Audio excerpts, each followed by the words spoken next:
अरे भक्त हमारे जगन्नाथ जी को क्यों बांध रहे हैं? आइए देखते हैं इस कथा में। नामदेव जी जो जगन्नाथ जी के बहुत बड़े भक्त थे, उनका प्रभु के चरणों में ऐसा मन लग गया कि हर समय ठाकुर जी को ही याद करते। बचपन में जब बालक गलियों में खेलते, तब नामदेव जी मंदिर की चौखट पर खड़े होकर बस यही निहारते कि कब मैं अपने प्राण प्रिय ठाकुर जी की सेवा कर पाऊंगा। इनके नाना जी जो थे, वो ठाकुर जी की बड़ी लाड़ चाव से सेवा करते थे। अब लाला नामदेव जो अभी नन्हे से बालक थे, नाना जी को देख देख कर अंदर ही अंदर सोचते कि अरे ये सुख मुझे कब मिलेगा, कब मैं अपने प्राण प्रिय ठाकुर जी की सेवा कर पाऊंगा। एक दिन रहा नहीं गया, बालक नामदेव अपने नाना जी से बोले, नाना मुझे भी सेवा दीजिए ना। नाना जी बोले, अरे लाला तू तो अभी बहुत छोटा है, थोड़ा बड़ा तो हो जा। नामदेव जी थोड़े बड़े हुए तो फिर वही जिद पकड़ ली, बोले अब तो मैं बड़ा हो गया हूँ, अब तो मुझे सेवा करने दीजिए। नाना जी बोले, देखो अभी तो मैं हूँ, जब मैं कभी कहीं दूर जाऊंगा तब तुम सेवा कर लेना। अब तो नामदेव जी रोज सुबह उठकर नाना जी की राह तके। पूछे, नाना आप कब जाओगे, आपको कोई काम नहीं है क्या? अरे आप कहीं दूर तीर्थ क्यों नहीं चले जाते, थोड़े दिन बाहर घुमाओ। अब सोचिए, ठाकुर जी की भी कैसी विचित्र लीला है, उन्हें अपने भक्त की व्याकुलता भली लगती है। ठाकुर जी ने भी सोचा कि ये लाला मुझे इतनी विरह भरी दृष्टि से देखता है, अब तो इसकी सेवा पाकर ही रहूंगा। नाना जी वैसे तो बड़े बड़े कार्यों को भी ठुकरा देते थे कि सेवा नहीं छोड़ूंगा, पर एक दिन ऐसी योजना बनी कि उन्हें तीर्थ यात्रा पर जाना ही पड़ा। महीनों का समय लगना था। जाते समय नाना जी बोले, लाला अब तेरा समय आ गया, मैं जा रहा हूँ, पर एक बात गांठ बांध लेना, ठाकुर जी को भोग पधराए बिना कभी कुछ मत पाना। पहले ठाकुर जी पाएंगे, फिर तू पाना। नामदेव जी तो खुशी के मारे नाचने लगे, बोले, अरे नाना आप चिंता ही ना करो, मैं ठाकुर जी को ऐसे सजाऊंगा, ऐसे भोग पधराऊंगा कि वो राजी हो जाएंगे। मैं और मेरे ठाकुर अब हम दोनों खूब आनंद करेंगे। नाना जी चले गए। नामदेव जी ने सुबह स्नान किया, ठाकुर जी को बड़े लाड़ से नहलाया, केसरिया चंदन लगाया और फिर थाली सजा कर लाए। नाना जी ने सिखाया था कि बिना भोग लगाए पाना नहीं है। नामदेव जी ने थाली सामने रखी और हाथ जोड़कर बैठ गए। थोड़ी देर हुई, ठाकुर जी तो पाषाण की मूरत बने चुपचाप खड़े हैं। नामदेव जी बोले, अरे आप पा क्यों नहीं रहे, क्या भोग में कुछ कमी रह गई है? प्रभु कृपा करके पा लीजिए, देखो अगर आप नहीं पाओगे तो मैं भी नहीं पाऊंगा। एक दिन बीत गया, नामदेव जी ने अन्न का दाना नहीं पाया। दूसरा दिन आया, बालक की आंखें पथरा गईं, भूख से शरीर टूटने लगा, पर निष्ठा देखिए, जब मेरा ठाकुर भूखा है तो मैं कैसे पालूं? तीसरे दिन जब ठाकुर जी ने फिर भी भोग नहीं पाया तो नामदेव जी का धैर्य जवाब दे गया। वो बोले, लगता है आपको नाना जी की आदत लग गई है, उन्हीं के हाथ का पाते हो, उन्हीं के हाथ से राजी रहते हो। मैं बालक हूँ तो क्या हुआ,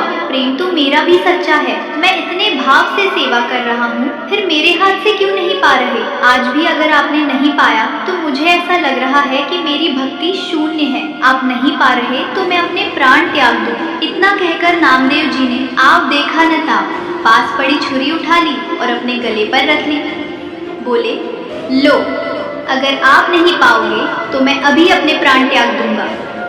अब तो भगवान से रहा ना गया। जैसे ही छुरी गले को छूने वाली थी, साक्षात ठाकुर जी प्रकट हो गए। नामदेव जी का हाथ थाम लिया और थोड़े गुस्से में बोले, अरे नामा ये क्या अनर्थ कर रहा है, तू तो छुरी दिखाकर मुझे धमकी देने लगा। तू क्या सोचता है मैं ऐसे ही प्रकट हो जाता हूँ? कुछ दिन तो प्रतीक्षा करनी थी, थोड़े दिन धीरज रखना था, तू तो 3 दिन में ही हट पकड़ कर बैठ गया। नामदेव जी सजल नेत्रों से बोले, प्रभु अब आ गए हो तो उपदेश मत दीजिए, अब ये सब छोड़िए और चुपचाप पा लीजिए। ठाकुर जी बोले, अरे तू तो बड़ा सरल है रे, भगवान तो भाव के भूखे हैं। वो बैठ गए और नामदेव जी के हाथ से सुंदर सुंदर पकवान ऐसे पाने लगे जैसे जुग जुगांतर के भूखे हों।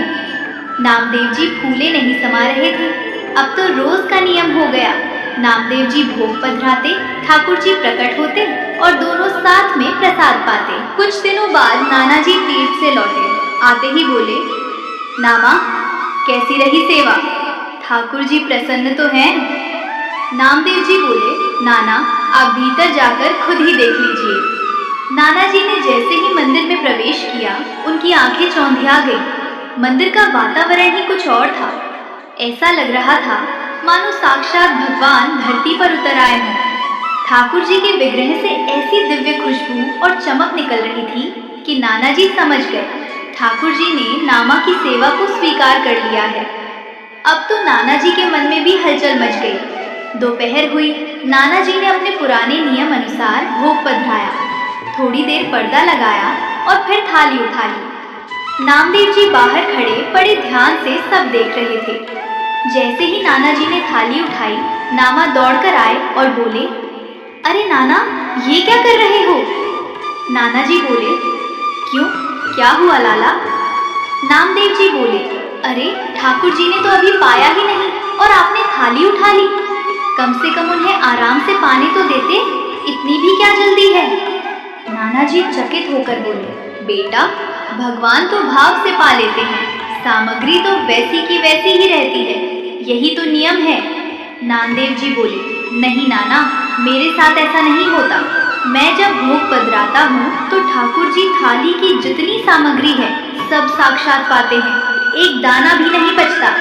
नाना जी को अपनी कानों पर विश्वास नहीं हुआ। बोले, अच्छा ऐसी बात है तो फिर आज तू भोग लगा, मैं भी तो देखूं कि ठाकुर जी कैसे पाते हैं। नामदेव जी ने थाली रखी और बड़े अधिकार से पुकारा, आ जाओ प्रभु, जैसे रोज आते हो, जल्दी आओ, आज नाना देख रहे हैं, देर मत करो, उन्हें भरोसा नहीं हो रहा। पर ये क्या, ठाकुर जी नहीं आए। मंदिर में सन्नाटा रहा। नामदेव जी ने दूसरी बार पुकारा, तीसरी बार पुकारा, पर आज तो प्रभु जैसे पत्थर हो गए थे। नामदेव जी समझ गए कि आज प्रभु फिर परीक्षा ले रहे हैं। नाना जी के सामने उनकी लाज दांव पर लगी थी। नामा की आंखों में आंसू आ गए। वो बोले, अच्छा तो आज सबके सामने मेरा अपमान करना चाहते हो? वो फिर से वही छुरी ले आए और अपने गले पर रख ली। बोले, अगर आप नहीं आए तो समझूंगा कि आपका प्रेम झूठा था। जैसे ही नामदेव जी व्याकुल हुए और छुरी चलने ही वाली थी, तुरंत ठाकुर जी का साक्षात हाथ प्रकट हुआ। प्रभु ने नामा की कलाई पकड़ ली। नाना जी तो बस देखते ही रह गए। ठाकुर जी थोड़े गुस्से में बोले, नामा, तूने बड़ा बढ़िया तरीका सीख लिया है, बार बार ये छुरी गले पर धरकर मुझे डराता है, मुझे धमकी देता है। अरे पगले, मुझे कितना कुछ छोड़कर तेरे पास दौड़ना पड़ता है, तू समझता ही नहीं है। पूरे ब्रह्मांड का बोझ मेरे सिर पर है, कहाँ कहाँ से पुकार आती है, सब कुछ देखना होता है, पर तू तो अपनी जिद लेकर बैठ जाता है। नामदेव जी बोले, अरे अब मुझे क्यों सुना रहे हो, मैं तो आपकी सेवा करना चाहता हूँ। अगर आप नाना जी को दर्शन नहीं दोगे तो वो सोचेंगे मैं झूठ बोल रहा हूँ। जल्दी से नाना जी को भी दर्शन दीजिए। नाना जी ये सब देखकर सुध बुध खो बैठे। उनकी आंखों से आंसू बहने लगे। जिस ठाकुर की सेवा में पूरा जीवन बिता दिया, उन्हें आज साक्षात बोलते और नामा से लड़ते देख नाना जी खुशी से भर गए। नामा ने अपनी जिद और सादगी से साक्षात प्रभु को प्रकट कर लिया था। नाना जी नामदेव जी को गले लगाकर बोले, धन्य हो नामा, जो काम मैं बरसों में नहीं कर पाया, तूने तो 3 दिन की सेवा में ही ठाकुर जी को अपना बना लिया। आज से तू ही मेरा गुरु है। इसके बाद मासूम नामदेव को लगा कि ठाकुर जी प्रकट तो हो गए हैं, पर कहीं फिर से गायब ना हो जाए। उन्होंने हंसी मजाक में ठाकुर जी को थोड़ी देर के लिए खंबे से बांध दिया। अब सोचिए, ठाकुर जी तो आज भी प्रकट होने को तैयार बैठे हैं। कमी उनके आने में नहीं, हमारे पुकारने में है। अगर भक्ति में नामा जैसी हट और भोलापन हो तो ठाकुर जी को वैकुंठ छोड़कर भक्त के पास दौड़ना ही पड़ता है। अगर आपको ये वीडियो पसंद आई हो तो लाइक, शेयर और सब्सक्राइब करना ना भूलें। जय जगन्नाथ।